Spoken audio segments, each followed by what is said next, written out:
VIP party Nishad और सहनी के विकास के लिए बना है। लेकिन जब टिकट देने का बारी आता है तो उस समय वो सहनी को भूल जाते हैं, तो सहनी फिर किस चीज़ के लिए उनके साथ है। मैंने ये सवाल किया। इस बात का जवाब पहले वो दे दें कि सहनी समाज को वो लोकसभा का 3 टिकट उनको मिला, विधानसभा का इतना टिकट मिला।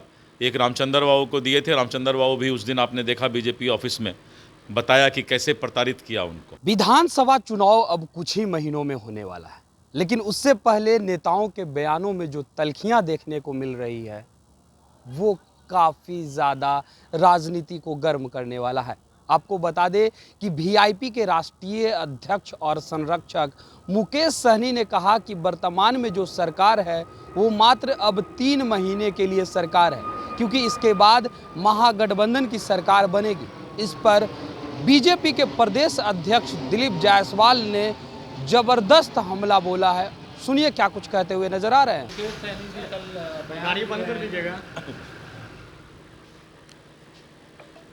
मुकेश सहनी जी असली बात का जवाब नहीं दिए।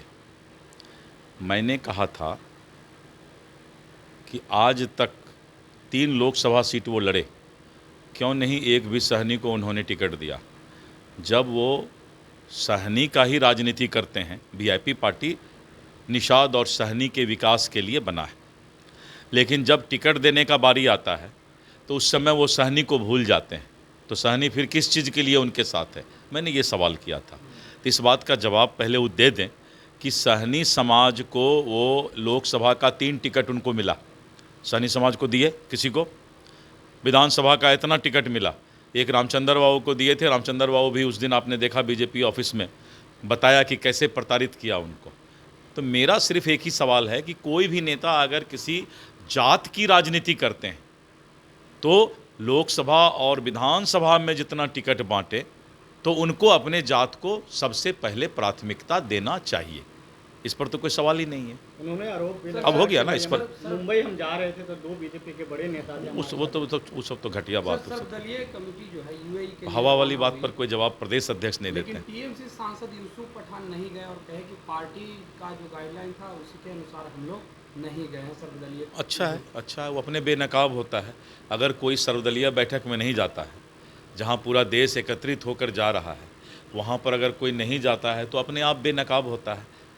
दुनिया देखती है, देश देखती है। कल कांग्रेस के द्वारा भी जारी किया गया मैनिफेस्टो कि हमारी सरकार अगर महागठबंधन की सरकार बनती है तो 2500 रुपये। कांग्रेस को पहले ये जवाब देना चाहिए कि पूरे देश में जहाँ जहाँ वादा किया था, सरकार तो एक बार बना लिया लेकिन बाद में उसको लात मार के हटा दिया गया। भूपेश बघेल, रमन सिंह को हटा के कांग्रेस का सरकार छत्तीसगढ़ में बना।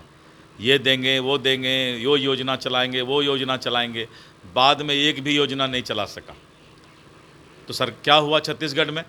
लोगों ने उसको लात मार के भगा दिया और बीजेपी का 2/3 से बहुमत से सरकार बन गया। तो पूरा देश मोदी के गारंटी पर विश्वास करता है। इन लोगों को मालूम ही नहीं है कि क्या घोषणा करना है और क्या नहीं कर सकते।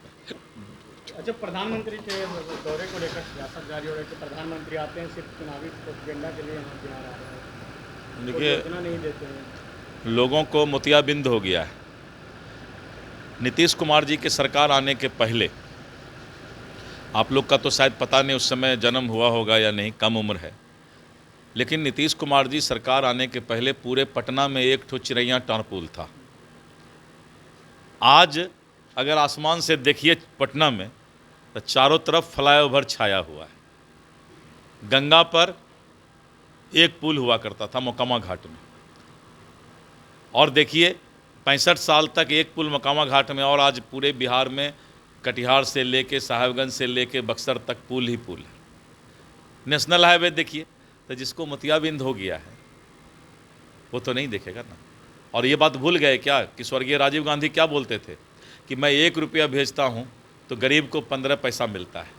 आज नरेंद्र मोदी जी की सरकार में डीबीटी के माध्यम से, डायरेक्ट बेनिफिट ट्रांसफ़र के माध्यम से, अगर 1 रुपया दिल्ली से चलता है तो गरीब के खाता में सीधा 1 रुपया जाता है। ये सब चीज़ थेथरोलॉजी का डिग्री लेकर के अगर कोई राजनीति करता है तो उसका जवाब देना उचित नहीं लगता है, घटियापन लगता है। धन्यवाद। सर, मुकेश सहनी का ये भी कहना है कि 3 महीने की बस बची हुई सरकार है। मुकेश सहनी या तांत्रिक हैं या आपका तांत्रिक मुकेश सहनी है, मैं नहीं बता सकता।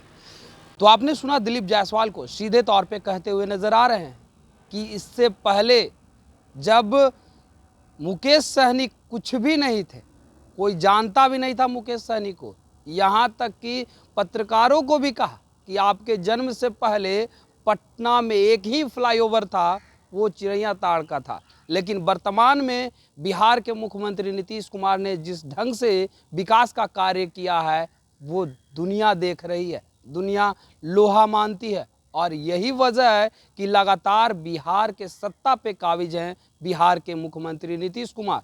लगातार प्रधानमंत्री के साथ मिलकर के बिहार के विकास में लगे हुए हैं। ये लोगों का बयान है, बयान तक ही रहने दीजिए, इन लोग को रतौंधी हो गया है। फिलहाल इस खबर में इतना ही, धन्यवाद।